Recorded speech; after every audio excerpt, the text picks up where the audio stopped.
My mother never managed to have a real profession.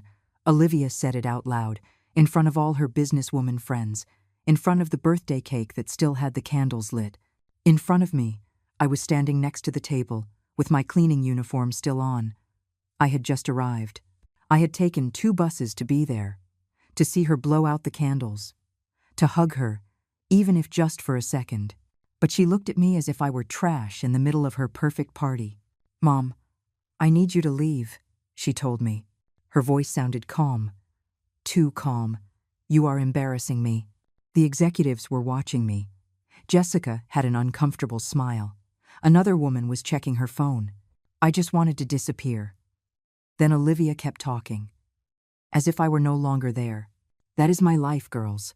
My mother is a cleaner. She never went to college. She never had ambitions. I had to build everything alone, without help, without a role model." I felt the air escaping from my chest. I was going to turn around. I was going to leave there with the little bit of dignity I had left. But in that moment, an older woman approached the table. Catherine Sterling, Olivia's boss, elegant, impeccable gray hair, eyes that seemed to read everything. Olivia stood up immediately. She gave her an exaggerated hug.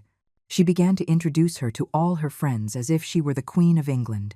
"Mrs. Sterling, what an honor that you came. These are my colleagues from the marketing department." But Catherine was not looking at her. She was looking at me. Her eyes widened, first with surprise, then with something I could not decipher. She took a step toward me, then another. "Wait," said Catherine, interrupting Olivia in the middle of her speech. "Your mother is Eleanor Vance." The entire restaurant seemed to go silent. Olivia blinked, confused, uncomfortable. "Yes, but—" "Eleanor Vance," Catherine repeated, now closer to me. Her voice was trembling. "The Eleanor Vance who worked at Sterling Enterprises 30 years ago." I said nothing. I could not. Olivia looked at me. Then she looked at her boss, then at me again. "I do not understand," murmured Olivia. "My mother has always been a cleaner." Catherine let out a short laugh, incredulous. "A cleaner," she shook her head. "Eleanor Vance was the most brilliant executive I ever knew. She was my mentor. The woman who taught me everything I know about business." Olivia's legs began to shake. "I saw it. Everyone saw it." "That is not possible," said Olivia, with a broken voice. "My mother never. She would not." "She resigned from everything," continued Catherine, looking at me with something resembling respect. "She turned down an international promotion. She turned down a salary of $50,000 a year. All to stay with you." Olivia let herself fall into the chair. Her face was pale. Her hands were trembling on the table.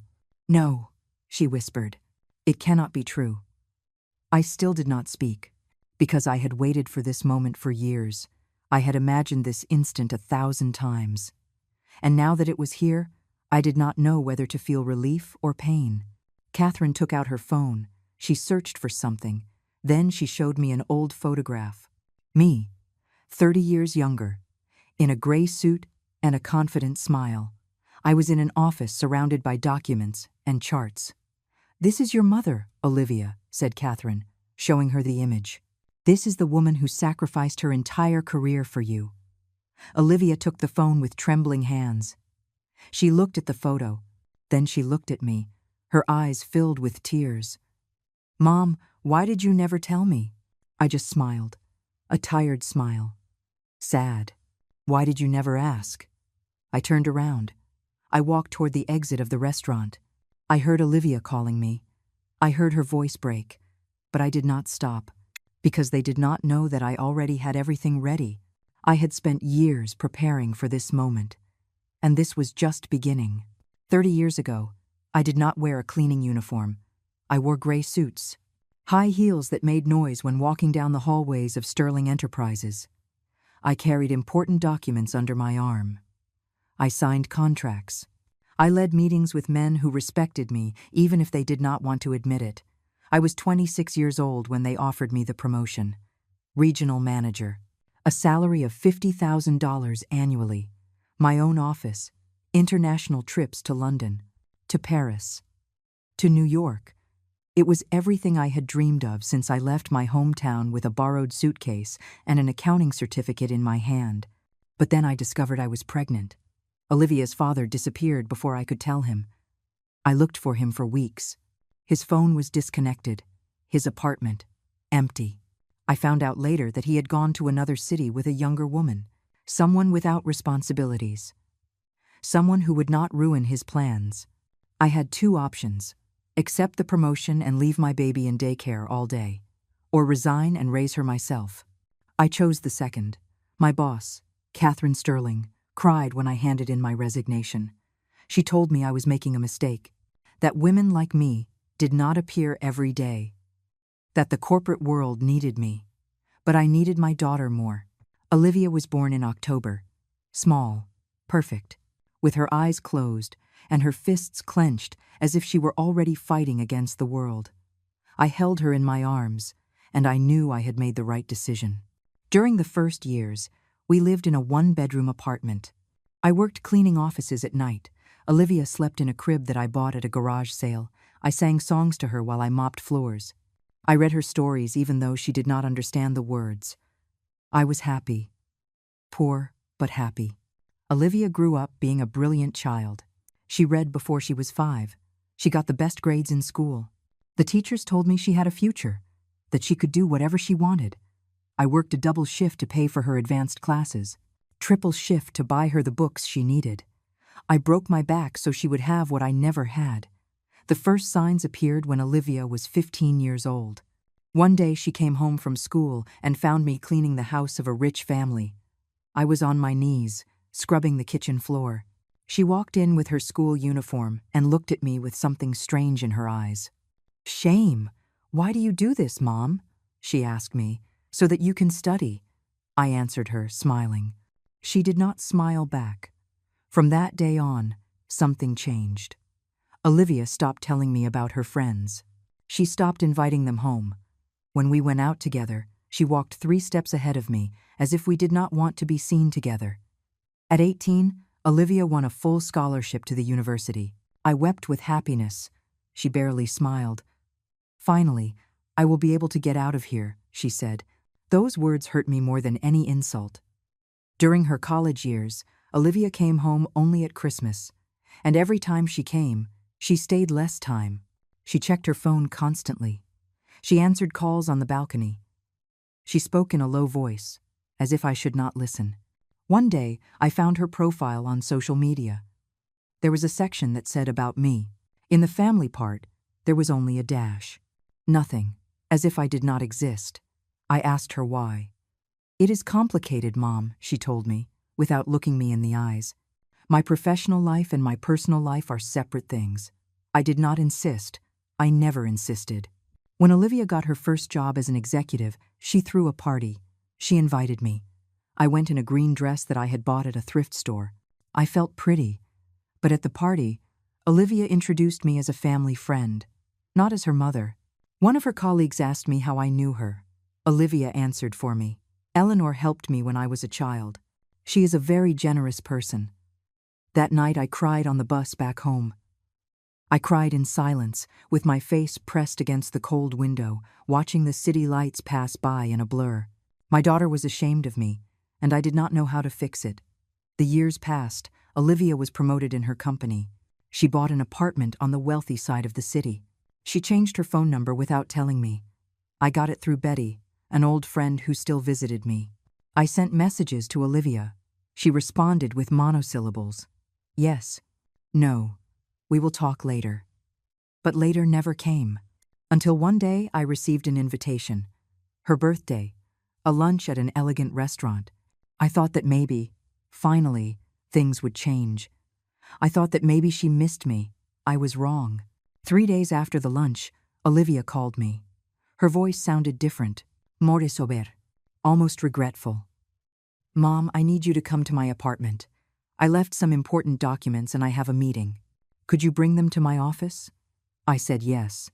I always said yes. She gave me the address and the entry code. She explained where the spare key was. Under the mat. As if I were the maid. As if that were my natural place in her life. I arrived at her apartment in the afternoon. A modern building. Huge windows. A uniformed doorman who looked at me with suspicion until I mentioned Olivia's name. I went up to the 12th floor. I opened the door. The apartment was beautiful. White walls. Minimalist furniture. Everything orderly. Everything expensive. It smelled of French perfume and fulfilled ambition. In the living room, there were framed photographs. Olivia at graduations. Olivia on trips. Olivia with friends at fancy restaurants. I was not in any of them. I looked for the documents. They were on her desk. A brown folder with her company's logo. I took it. I was going to leave. But then I saw her laptop open. The screen was on. No password. As if Olivia had left in a hurry and forgot to close it. I should have left. I should have respected her privacy. But something stopped me. A message on the screen. A group chat. The name of the group was Women in Biz. The members were Olivia, Jessica, and 3 other women I recognized from the lunch. I began to read. The first message I saw was from 2 weeks ago. Jessica, girls, how exciting the lunch on Friday. Are you going to bring someone special? Olivia, I am going alone. Better that way. One of the other women. And your family? Your mom? Olivia, I prefer to keep that part of my life separate. My mother is. Complicated. Jessica, complicated how? Olivia, she is a cleaner. She never went to college. She would not understand anything we talk about. It would be uncomfortable for everyone. I felt something break inside me. I kept reading. I scrolled down the conversation. There was more. Message from a month ago. One of the women. I saw your mom at the mall the other day. You look a lot like her. Olivia, please do not compare me. I worked very hard not to be like her. Another woman. Is it that bad? Olivia, my mother never had ambitions. She settled for the minimum. I promised I would never be like that. That is why I am where I am. My hands began to tremble. I kept scrolling down. More messages, more lies. Message from 3 months ago. Jessica, Olivia, you are an inspiration. Self-made woman, without help from anyone. Olivia, thanks. Yes, I had to build everything alone. I had no role model. My mother never taught me anything useful. I closed my eyes. I took a deep breath. But I could not stop. I kept reading. Message from 6 months ago. Olivia, sometimes I think my life would have been easier if I had had a different mother. Someone professional. Someone with an education. But well, one does not choose their family. Another woman, at least she gave you life. Olivia, yes, but that is the minimum a mother can do. I expected more.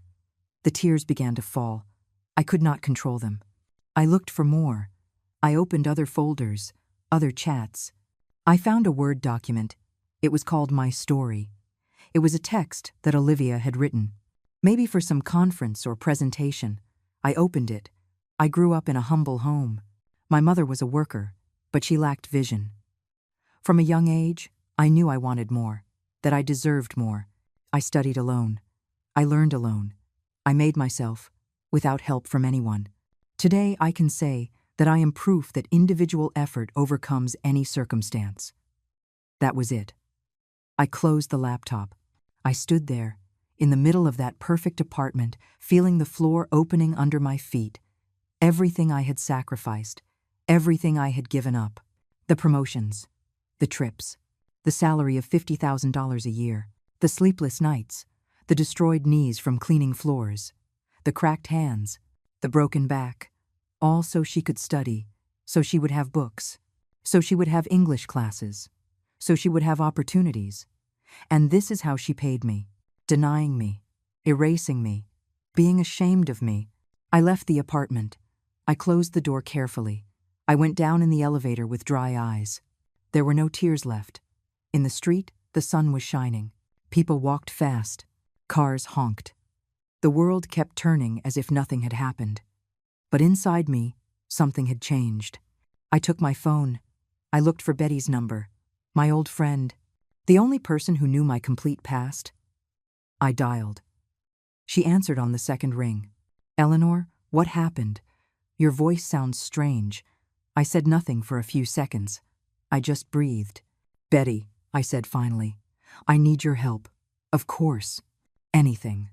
I need you to look for something for me. Old documents, photographs, letters, everything you kept from my years at Sterling Enterprises. Betty remained silent. Then she asked, What for?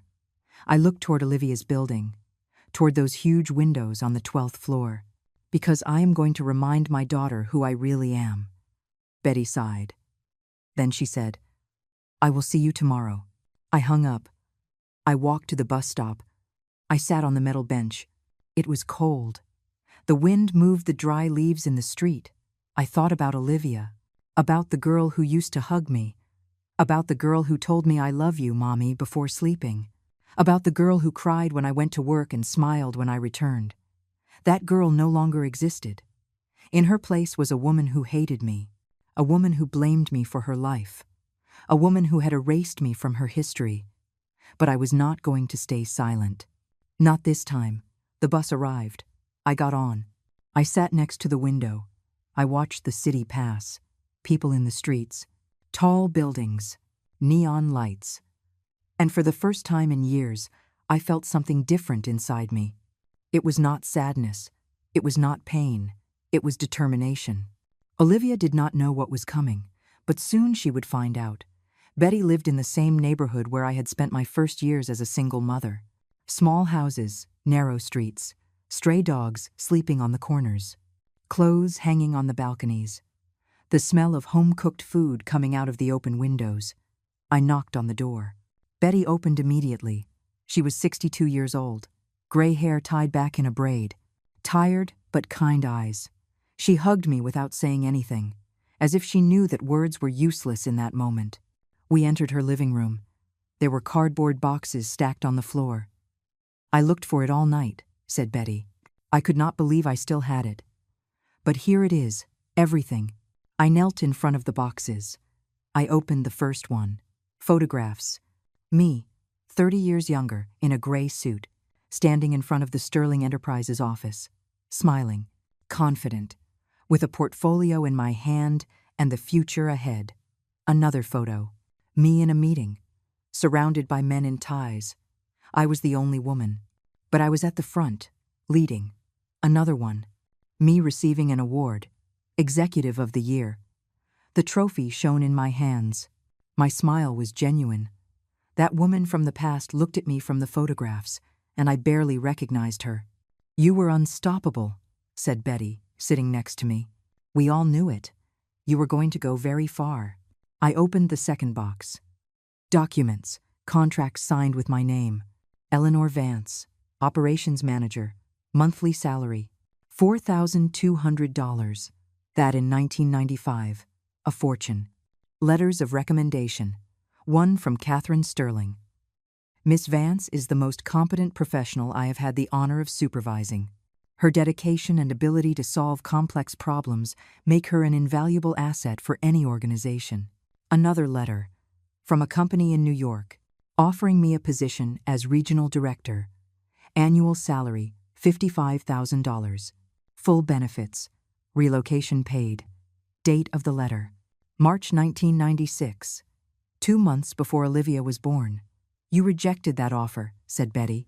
I was there when you received it. You cried. You said you could not leave your baby, that she needed you more than any job. I closed my eyes. I remembered that day. The weight of the decision, the letter in my hands. The future dividing into two paths. I chose Olivia. I always chose Olivia. I opened the third box. More letters. More rejected offers. A company in London. Finance manager. Salary in dollars. Apartment included. Date, 1998. Olivia was 2 years old. Rejected. Another company. Tokyo. Project director. International travel. Unlimited growth opportunities. Date, 2000. Olivia was 4 years old. Rejected. All rejected. All for the same reason. Family responsibilities. Betty took out another document. A printed email. Old. Yellowed. This is from Catherine Sterling, said Betty. She sent it to you 20 years ago. I printed it because I thought that someday you would want to remember. I read the email. Dear Eleanor, I learned that you rejected another job offer. This is the third in 2 years. I understand your reasons. You are a mother. Your daughter needs you. But I want you to know something. You are sacrificing an extraordinary future. You could be running international companies. You could be earning hundreds of thousands of dollars. You could be changing the corporate world. Instead, you are cleaning offices at night. Eleanor, someday your daughter will understand what you did for her. Someday she will thank you. I hope that day comes soon. With love, Catherine. My hands were trembling. Olivia never thanked me for anything. Olivia erased me from her life. What are you going to do with all this?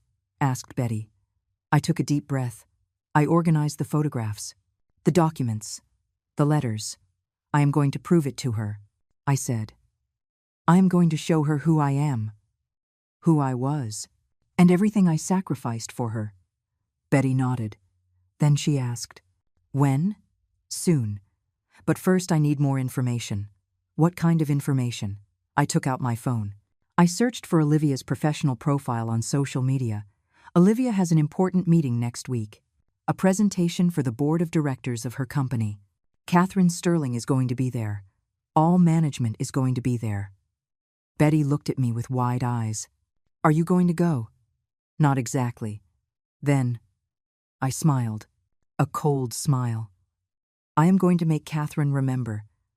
I am going to send her these photographs, these documents, everything, anonymously, so that when she sees Olivia, she remembers who her mother is. Betty remained quiet for a moment. Then she said, that is risky. I know. Olivia could get angrier. I do not care anymore. Are you sure? I stood up. I gathered the boxes. Betty, I spent 30 years trying not to bother her. 30 years being invisible. 30 years waiting for her to see me, to value me, to love me even just a little. But it never happened. So yes, I am sure. Betty helped me carry the boxes to a taxi. I gave money to the driver. I gave him the address of my apartment.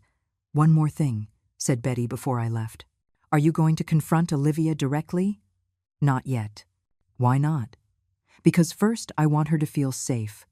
I want her to think everything is fine, that I accepted my place, that I gave up. And then comes the truth. The taxi started. I saw Betty waving goodbye from the sidewalk. During the ride home, I checked my phone. Olivia had sent me a message. Mom, thanks for bringing the documents. I owe you one. Lunch soon? That word. Soon. The same word she always used. The same empty promise. I responded, sure, daughter. Whenever you can. She sent a heart emoji. An empty heart. I arrived at my apartment. I carried the boxes up to the 3rd floor. There was no elevator. My knees hurt. My back too. I opened the door. The apartment was silent. Small. Dark. It smelled of dampness. I put the boxes on the table. I opened them again. I organized everything carefully. Photographs on the left, documents in the center, letters on the right, my past ordered on the table. I took my phone. I searched for Catherine Sterling's email. It was not difficult to find. It was on the company website. I created an anonymous email account. No name, no photo. I began to write. Dear Mrs. Sterling, perhaps you do not remember me, or perhaps you do. Attached you will find documents that might be of interest to you. They belong to a former colleague of yours, Eleanor Vance. The same Eleanor Vance who is the mother of Olivia, your star executive. I believe it is important that you know the truth. That everyone knows the truth. Eleanor Vance was not always a cleaner. Eleanor Vance was one of the most brilliant professionals of her generation, and she resigned from everything for her daughter, a daughter who now denies her. Sincerely, a friend of the truth. I attached the photographs, the documents, the letters, the rejected offers. My finger hovered over the send button. I took a deep breath. Was I sure? Was I ready for this? I thought about Olivia, about her words. My mother never managed to have a real profession. I thought about the group chat. I had no role model. I thought about the document. I made myself without help from anyone. I pressed send. The email went out. There was no turning back. I sat on the sofa. My legs were trembling. I waited. The next day, Olivia called me again. "Mom, are you free on Saturday?" I thought we could get coffee. Just the two of us. We have not really talked in a long time. Her voice sounded sweet. Guilty. "Sure, daughter," I replied. "Wherever you say." "Perfect. I will send you the address." She hung up. I stood staring at the phone. Olivia wanted to fix things. But not because she understood, but because Catherine had seen something, had said something, and now Olivia was afraid. I smiled. Let her be afraid. Let her feel what I felt for years. Saturday arrived. I went to the coffee shop, a modern place. Expensive. With uncomfortable chairs and soft music, Olivia was already there. Wearing a beige dress, perfect makeup, nervous smile. She hugged me. For the first time in years. "Mom, you look good," she said. "Lie." We sat down. We ordered coffee. She ordered something complicated with almond milk. I ordered black coffee. "Mom," Olivia began, "I want to apologize for the other day. I should not have treated you like that. I was stressed. The pressure of work. You know." I nodded. I said nothing. "You are important to me," she continued. "You always have been. Just that sometimes I do not know how to show it to you." I drank my coffee. It was bitter. "It is okay, daughter. Really." She smiled, relieved. "I knew you would understand." We drank coffee. We talked about unimportant things. The weather, the news, nothing real. Olivia did not mention Catherine. She did not mention the email. She did not mention anything. She was acting, just like me, two actresses in a fake play. But I knew something she did not. The play was just beginning, and the ending would be mine. 2 weeks after the coffee with Olivia, I received a message from Betty. "Eleanor, you need to see this." She attached a screenshot. It was a post on social media from the company where Olivia worked. "We are pleased to announce our annual leadership dinner. This year we will celebrate the achievements of our outstanding executives. Special event with the presence of the entire board of directors. Friday, November 15th, 7 in the evening, the Grand Continental Hotel." There was a photo of Olivia, smiling. "Perfect," the caption said. "Olivia Salas, one of our rising stars, will present her regional expansion project before the board of directors." I called Betty. "Did you see the date?" she asked. "Yes, it is in 3 weeks." "I know, Eleanor. This is your chance." "I know." I hung up. I remained seated in my small apartment with the screenshot in my hand and began to plan. This would not be a private confrontation. It would not be a conversation between mother and daughter where she could lie, manipulate, slip away. It would be public. It would be in front of everyone. In front of her boss, in front of the board of directors, in front of her colleagues, just as she humiliated me. The next day, I searched for information about the event. The Grand Continental Hotel had a website. The dinner would take place in the presidential ballroom. Capacity for 200 people. Dress code, formal. I called the hotel. I pretended to be a service provider. "Good morning. I am calling about the Sterling Enterprises event on Friday the 15th. I need to confirm some details about the service staff." The receptionist was kind.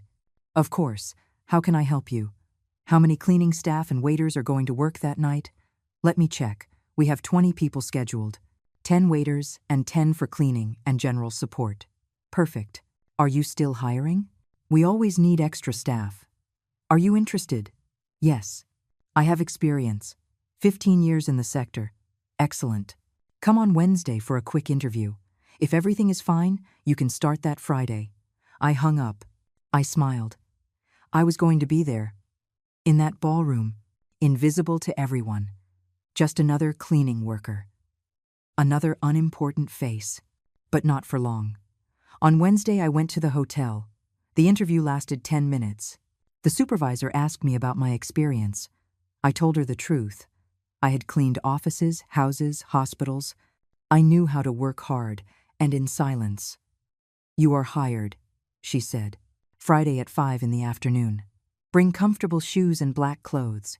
We will give you the uniform here. I accepted. That night, I called Betty again. I need something else, I told her. What? I need you to contact Catherine Sterling. Directly, not anonymously. Tell her who you are. Tell her you were my friend during all these years. And tell her you need to talk to her. In person. Betty remained silent.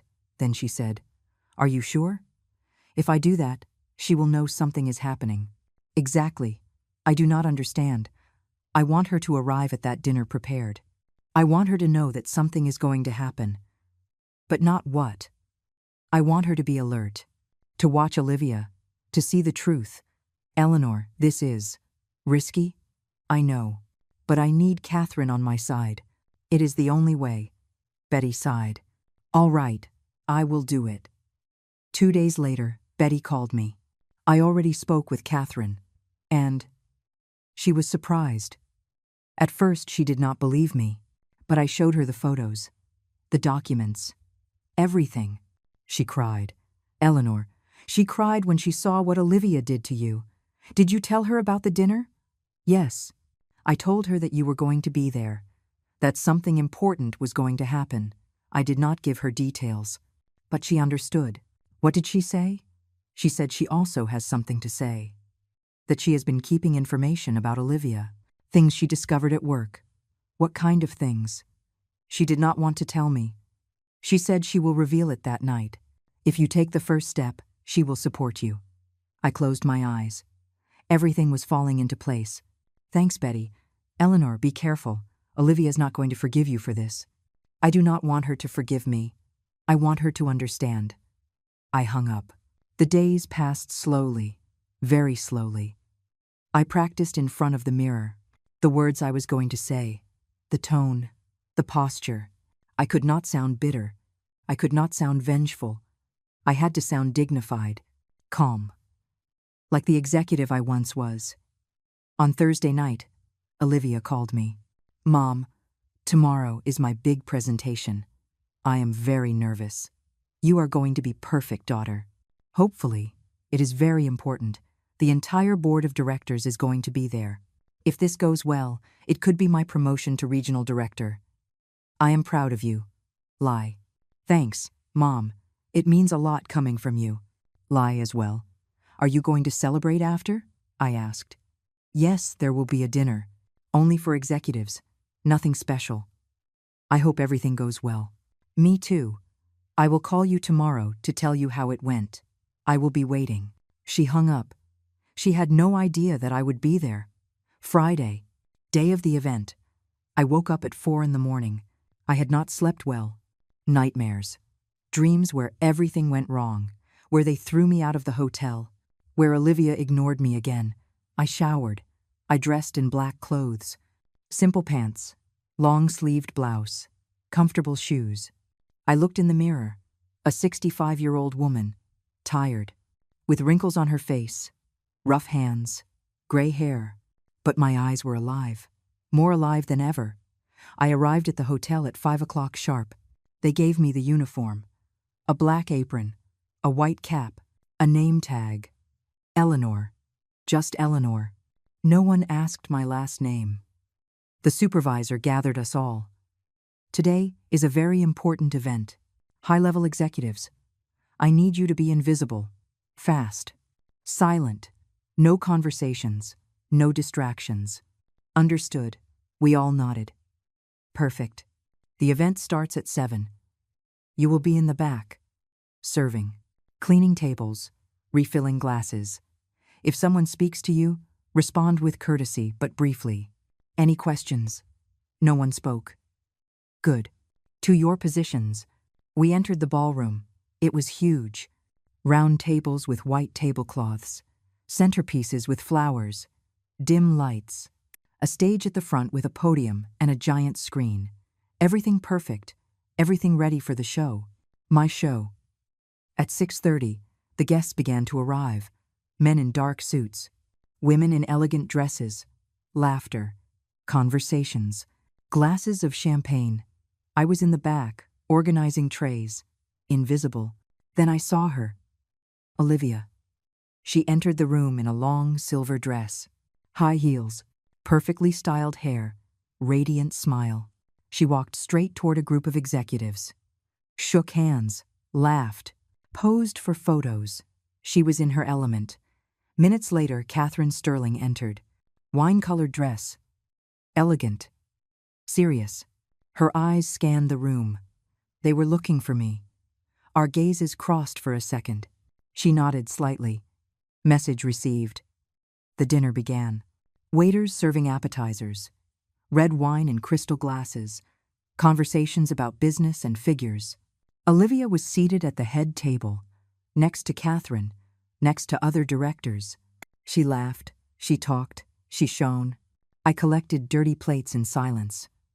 At 8 o'clock, the host went up to the stage. Good evening, everyone.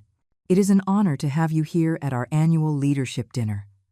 Tonight, we celebrate the talent, dedication, and excellence of our executives. Applause.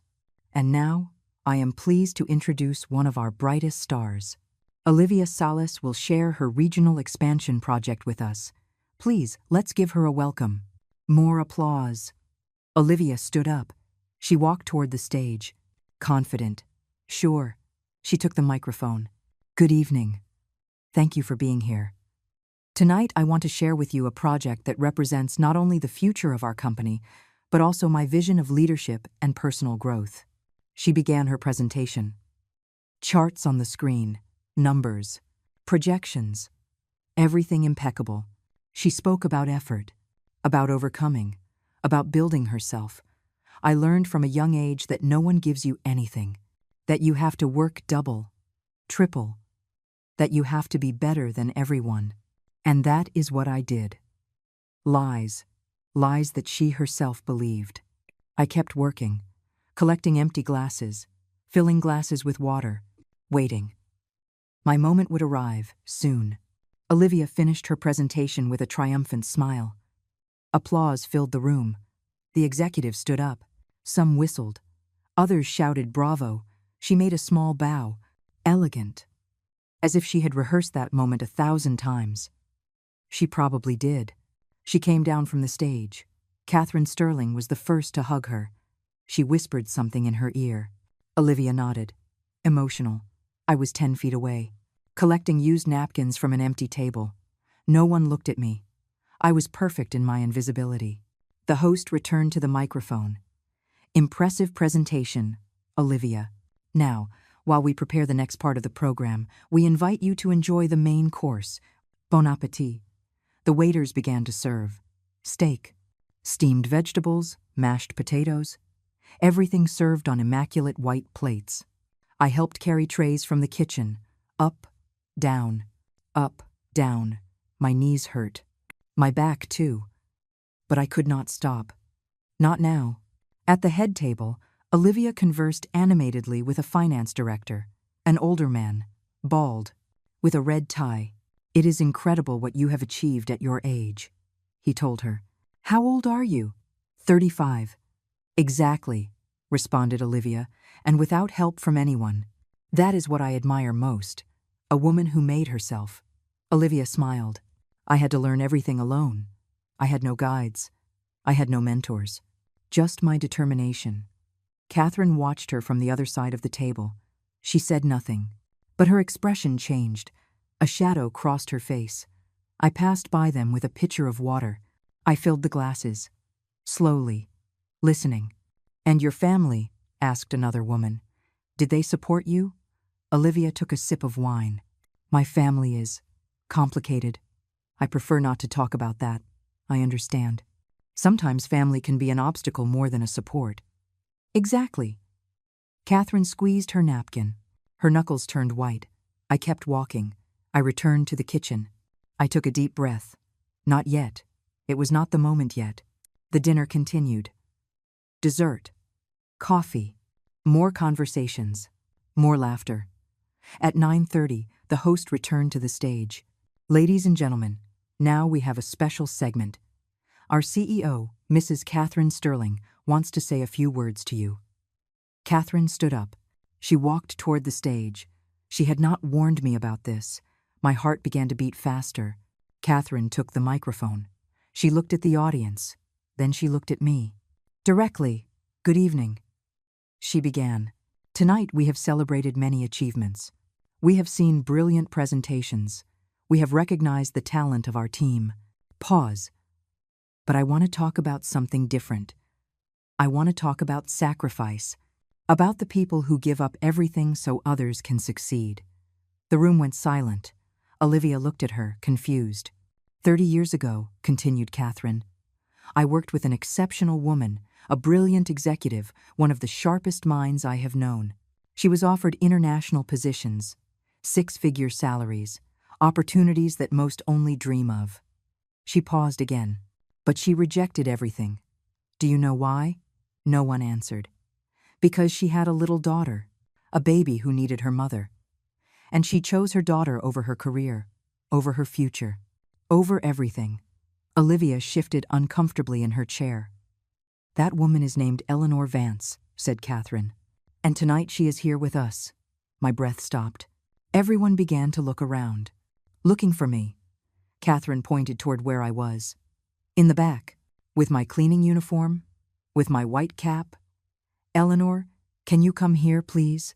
My legs were trembling, but I walked, slowly, with my head high, the longest steps of my life. Olivia saw me. Her eyes opened wide. Her face went pale. "Mom, what are you doing here?" I did not answer her.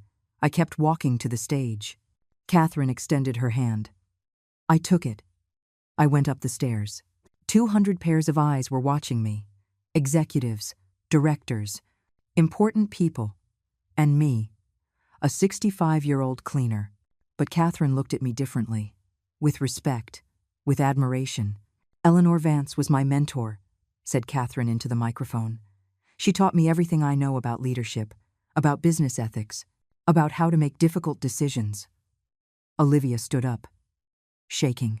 "Mrs. Sterling, I do not understand what is happening." "Sit down, Olivia," said Catherine. Her voice was firm. "I have not finished yet." Olivia obeyed. She let herself fall into the chair. Catherine looked at the audience. "A few weeks ago, I received an anonymous email. It contained documents, photographs, letters, everything about Eleanor, her past, her sacrifices, and the daughter who has denied her for years." Murmurs in the room. "At first I did not believe it," continued Catherine. "I thought it was a mistake, that maybe Olivia did not know, that maybe it was a misunderstanding." Pause. "But I investigated, and I discovered the truth. Olivia, your mother not only gave up her career, she rejected job offers that would have given her hundreds of thousands of dollars. She rejected international opportunities. She rejected a brilliant future." Olivia had tears in her eyes. "Why?" asked Catherine. "Why did you do that, Eleanor?" I stayed quiet for a moment. Then I took the microphone that Catherine extended to me. My voice came out firmer than I expected. "Because she was more important than any job, more important than any salary, more important than my future." Absolute silence. When Olivia was born, I was alone. Her father disappeared. I had no family nearby. We only had each other. I took a deep breath. I was offered a position in New York, $55,000 a year. In 1996, that was a fortune. But it meant leaving my baby, putting her in daycares, traveling constantly, missing her first words, her first steps, her childhood. The tears ran down my face, but I kept speaking. So I resigned. I resigned from everything. I started cleaning offices at night, because I could take Olivia with me. I could take care of her. I could be there. Olivia was sobbing, hands covering her face. I worked a triple shift to pay for her English classes, to buy her books, to give her opportunities. I broke my back. I destroyed my knees.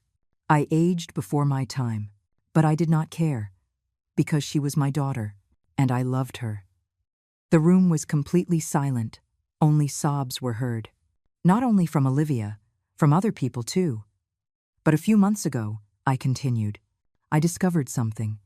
I discovered that my daughter was ashamed of me, that she denied me in front of her friends, that she had erased me from her history, that she said she had made herself alone, without help. I looked directly at Olivia, and that broke my heart more than any sacrifice. Olivia stood up, trembling.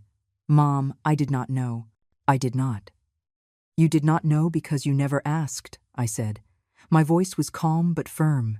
"You were never interested in knowing who I was, what I had done, what I had given up. You only saw a cleaner, someone inferior, someone to be ashamed of. That is not true. It is true, Olivia, and you know it." She collapsed. She fell to her knees in the middle of the room, crying uncontrollably. Some executives looked at her with pity, others with disappointment. Catherine took the microphone again. "Olivia, tonight you were going to be promoted to regional director. The board of directors had already approved your promotion." Olivia looked up, hopeful. "But," continued Catherine, "after what I just witnessed, after knowing how you treated the woman who sacrificed everything for you, I have decided to reconsider that promotion." Olivia went paler. "I cannot promote someone who lacks basic values. Respect, gratitude. Those are the pillars of our leadership. Mrs. Sterling, please. The decision is made." Olivia looked at me, with red eyes, destroyed. "Mom, forgive me. Please, forgive me." I went down from the stage, slowly. I walked toward her. I knelt in front of my daughter, the same daughter I had carried in my arms, the same one I had fed, the same one I had loved with every fiber of my being. I took her face between my hands. "Olivia," I said softly, "I forgive you, because you are my daughter, and you always will be." She sobbed louder. "But," I continued, "I cannot keep being invisible. I cannot keep accepting your contempt. I cannot keep being your shameful secret. I am sorry. I am so sorry, I know. But now you have to decide. Who do you want to be? The woman who denies her mother? Or the woman who recognizes where she comes from?" Olivia hugged me, tight, desperate. "I want to be better, Mom. I swear. I want to be better." I hugged her too. But I knew this did not end here. There was still more truth to come out, and that truth would change everything. Olivia was still hugging me when the lights in the room turned on completely. Catherine signaled to someone behind the stage.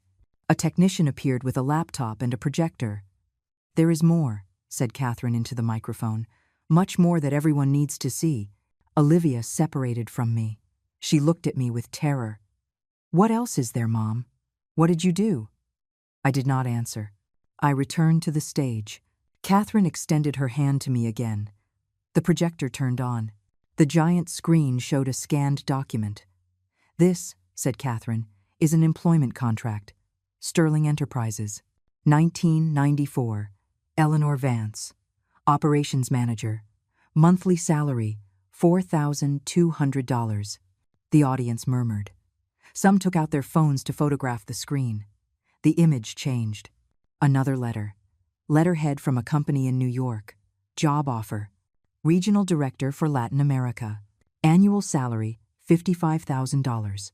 Full benefits. Apartment included. Relocation paid. Date of offer, March 1996. Catherine looked at Olivia.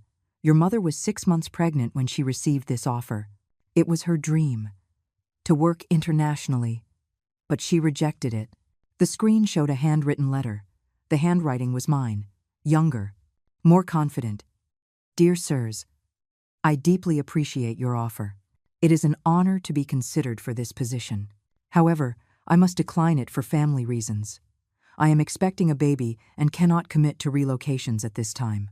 I hope you understand my situation. Sincerely, Eleanor Vance." The silence was heavy. Another image appeared, an old photograph. Me in an office, surrounded by documents.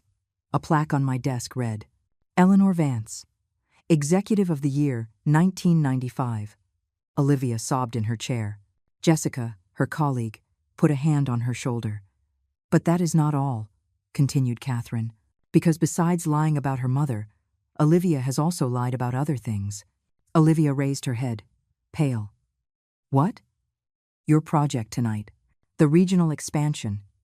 It is brilliant. It really is. Pause. But it is not completely yours. The color disappeared from Olivia's face. The screen showed an email. From 3 months ago. From Olivia Salas. To Jessica Cervantes. Subject: I need urgent help. Catherine, read aloud. Jessica, I am desperate. The regional expansion project is getting out of hand.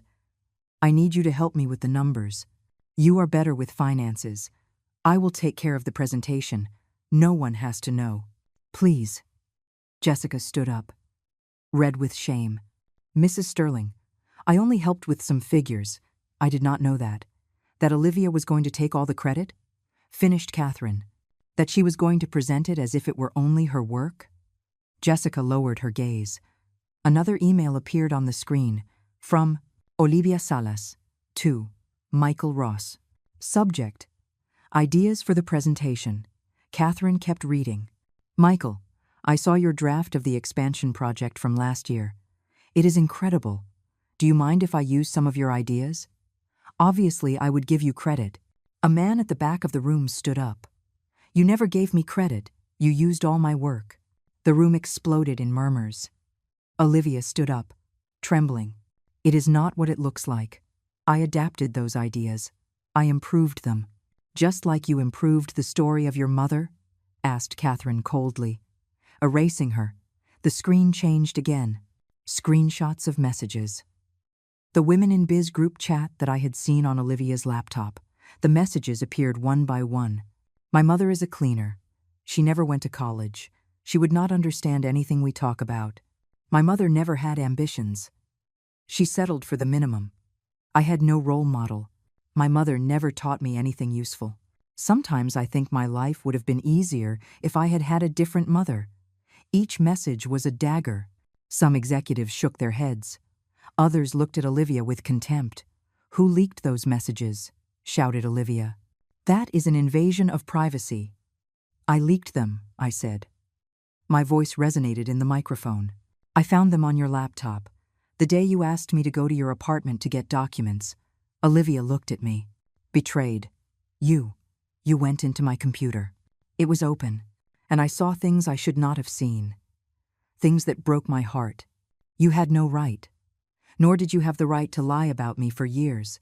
The screen showed another image. A social media post from Olivia. From 2 years ago, a photo of her at her university graduation.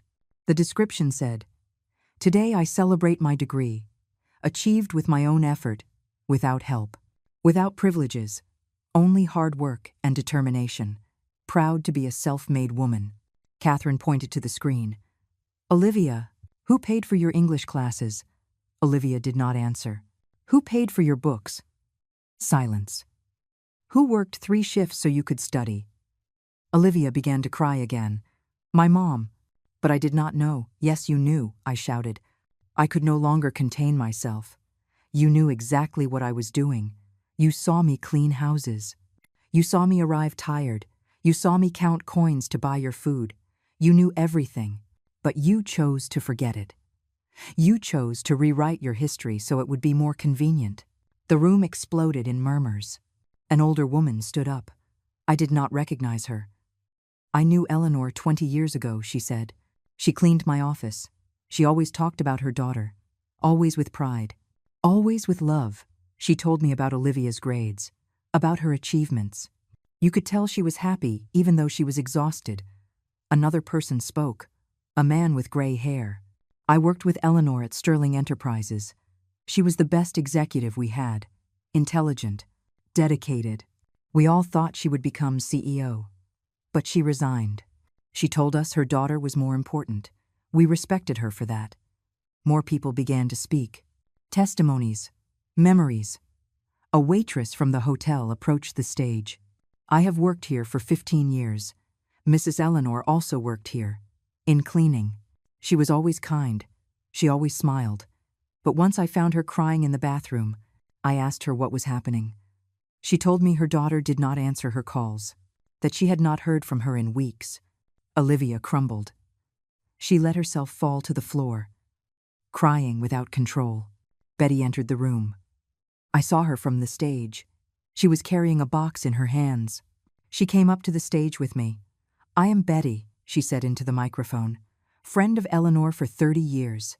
And I brought more proof." She opened the box. She took out more documents, more photographs. "This is Eleanor at 26, receiving the Executive of the Year award. This is her accounting diploma. These are letters of recommendation from 5 different companies." She showed them one by one. "This is a photo of Eleanor with her baby. Olivia was 3 months old. Eleanor had just resigned from her job. Look at her face. There is no regret. Only love." Another photo. Me carrying Olivia at 2 years old. We were in a park. I was smiling. Olivia too. This is Eleanor cleaning an office. Olivia was 5 years old. She was asleep in a corner on a sweater, because Eleanor had no one to leave her with.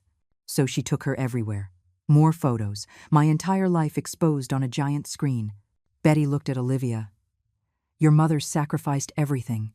Absolutely everything. And you treated her like trash." Olivia screamed. A heart-wrenching scream. "Enough. Please. I understand now." Catherine turned off the projector. The room went dark for a second. Then the lights turned on. 200 pairs of eyes looked at Olivia. Some with pity, others with disgust, most with disappointment. Catherine took the microphone. "The board of directors will make a decision about your future in this company, Olivia. But I tell you in advance that it does not look good." Olivia dragged herself to the stage. On her knees. "Mom, please. Tell them it is not that bad. Tell them they are exaggerating. Please." I looked at her. My daughter. Destroyed. Humiliated. Broken. Part of me wanted to hug her. Protect her as I had always done. But another part, the part that had been silenced for years, knew that this was necessary. "I cannot save you from this, Olivia," I said. "This time you have to face the consequences alone. No, please." I turned around. I went down from the stage. Betty was waiting for me below. She took me by the arm. "Are you okay?" she asked me. "No, but I will be." We walked toward the exit. Behind remained Olivia's screams. The murmurs of the executives. The chaos. Before leaving, I turned around one last time. Olivia was on the floor, alone. No one approached to console her, exactly how I had felt for years. Betty and I left the hotel. The cold night air hit my face. I took a deep breath. Deep. "Do you want to leave?" asked Betty. "Not yet. Why?" "Because it is not over yet." Betty looked at me confused, but did not ask more. We stayed outside, next to the entrance, waiting. 10 minutes later, Catherine left the hotel. She saw us and walked toward us. "Eleanor," she said, "I need to talk to you." "I know." We entered a small cafe next to the hotel. We sat at a table in the back. Catherine ordered tea. Betty too. I ordered water. "What you did in there was brave," said Catherine, "but also cruel." "Cruel," I repeated. "More cruel than what she did to me for years." "No, you are right. Olivia needed that lesson. And now what will happen to her?" Catherine sighed. "The board of directors will vote tomorrow. But I will be honest with you. It is very likely they will fire her." I felt a knot in my stomach. They are going to fire her. Her reputation is destroyed. She lied about her mother. She took credit for the work of others. The executives are furious. There is no turning back. Betty took my hand.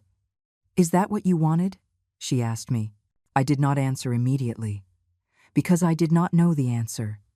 Did I want Olivia to lose her job, her career, everything she had fought for? No.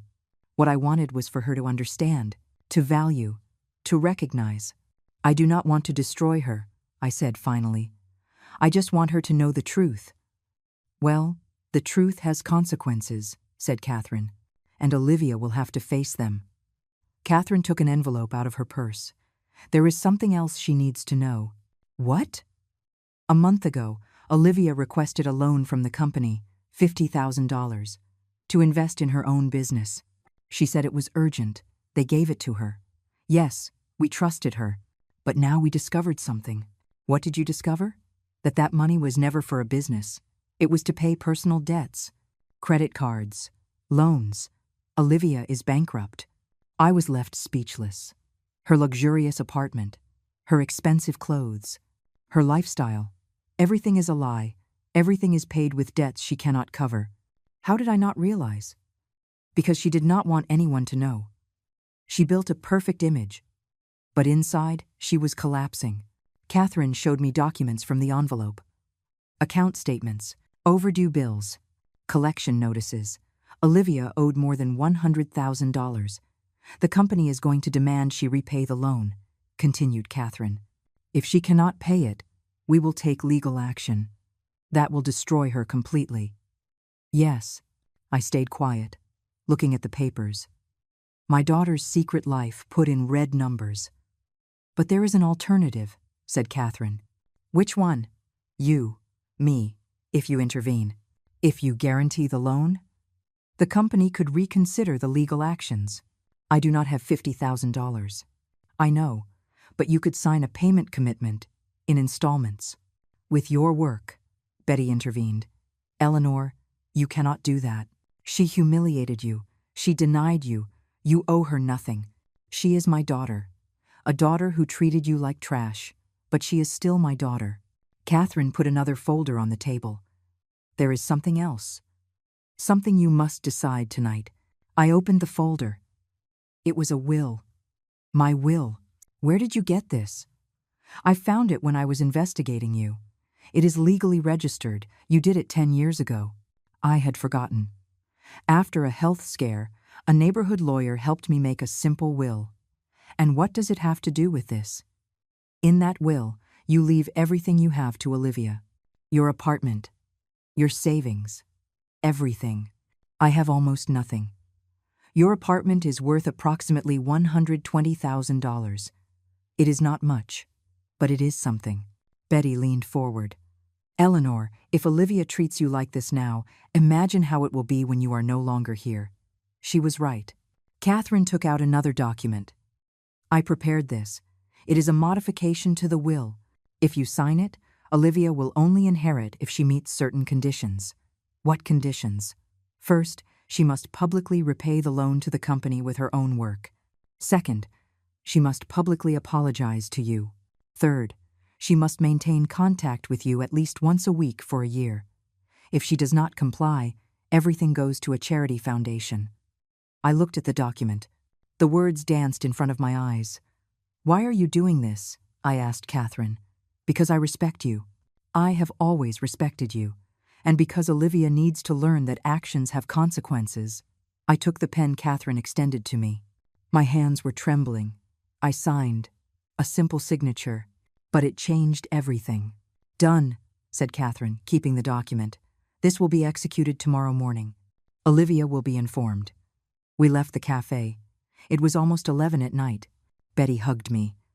Are you sure about all this? No, but it is the right thing. What will you do now? Go home. Sleep. Wake up tomorrow and move forward. And Olivia will have to find her own way. Betty left in a taxi. I walked to the bus stop. My phone rang. Olivia. 30 missed calls. 50 messages. I read them. Mom, please answer. I am so sorry. I do not know what to do. I need you. Please, Mom. Do not leave me alone. I turned off the phone. This time, she would have to wait for me. The bus arrived. I got on. I sat next to the window. The city passed in a blur. Lights. Buildings. People walking in the streets. I thought about Olivia. About the baby she had been. About the girl who hugged me. About the teenager who began to be ashamed of me. And about the woman who denied me in front of the world. That woman had just lost everything. Her job, her reputation, her future. And for the first time, I did not feel guilt. I felt peace. Because finally, after so many years, I had recovered my voice and my dignity. The bus stopped at my stop. I got off. I walked the 2 blocks to my apartment. I went up the stairs slowly. My knees hurt. I opened the door. The apartment was dark. Silent. I turned on the light. And there she was. Olivia. Sitting on my old sofa.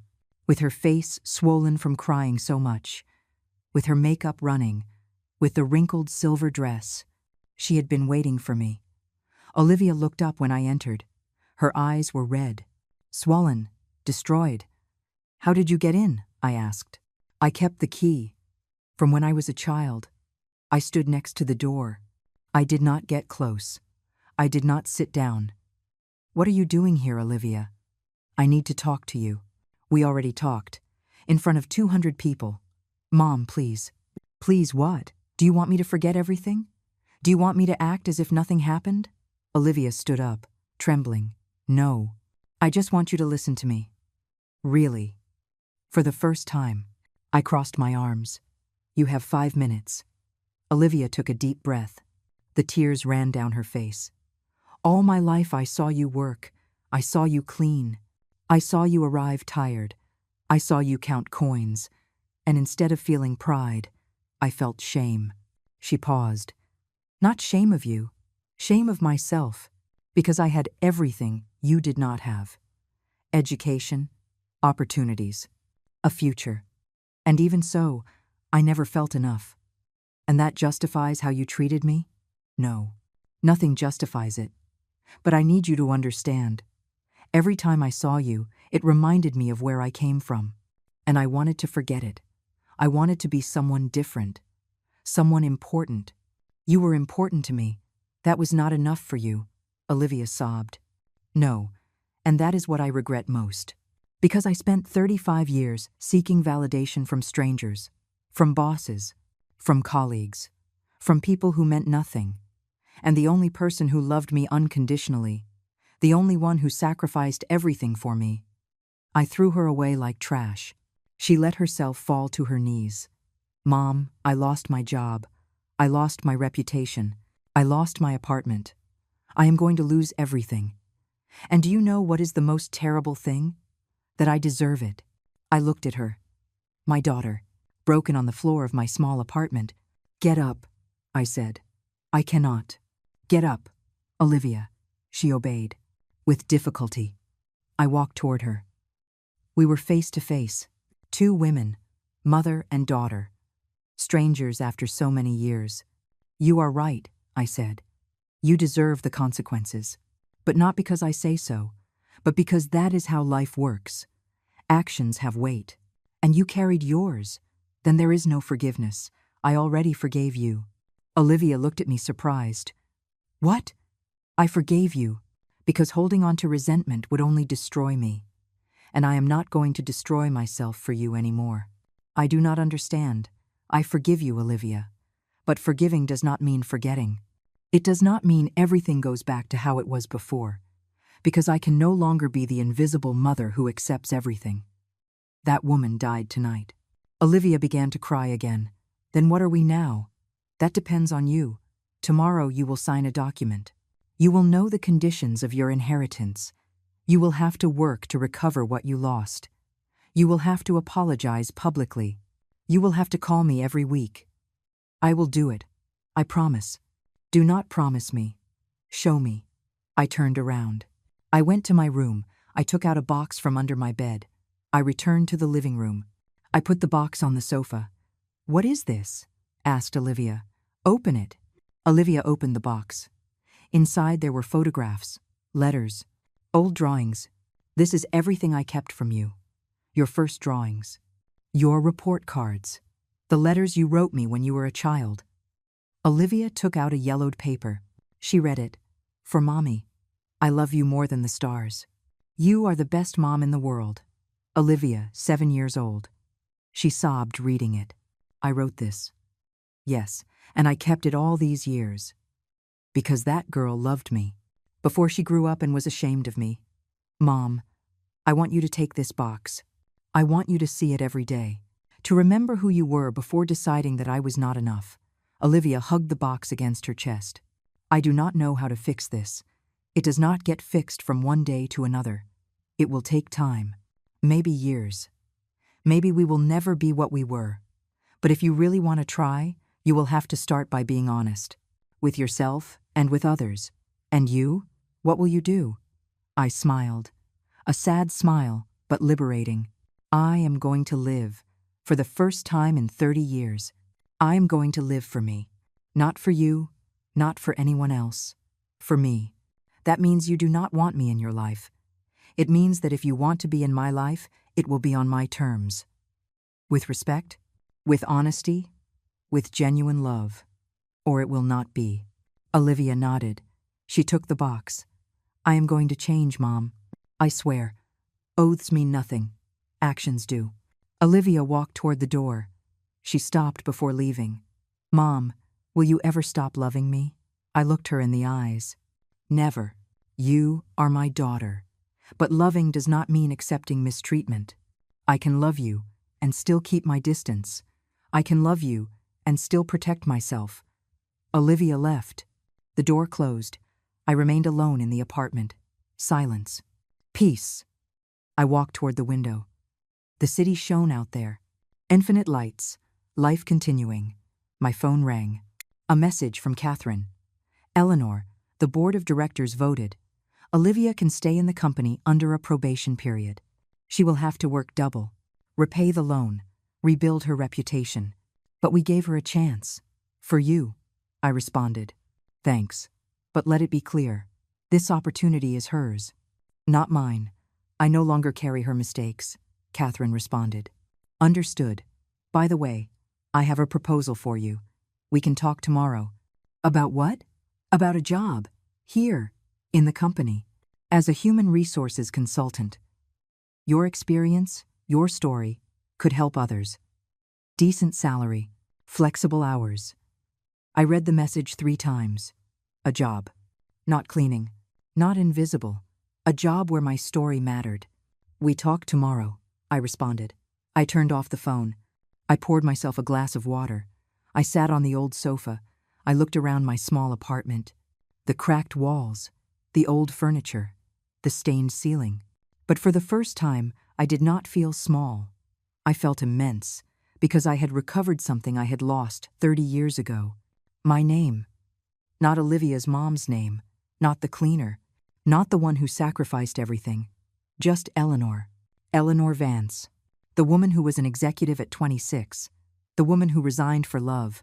The woman who worked until she broke her body. The woman who was denied. The woman who got up. The woman who recovered her voice. I got up from the sofa. I went to my room. I took an old photograph out of a drawer. Me at 26 years old. With my gray suit. Smiling. Confident. I put it on the nightstand. Hello. I told that woman from the past. I am sorry I lost you for so long, but here I am.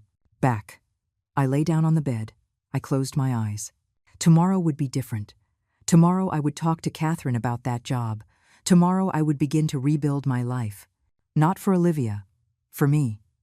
Tomorrow would be the first day of the rest of my story.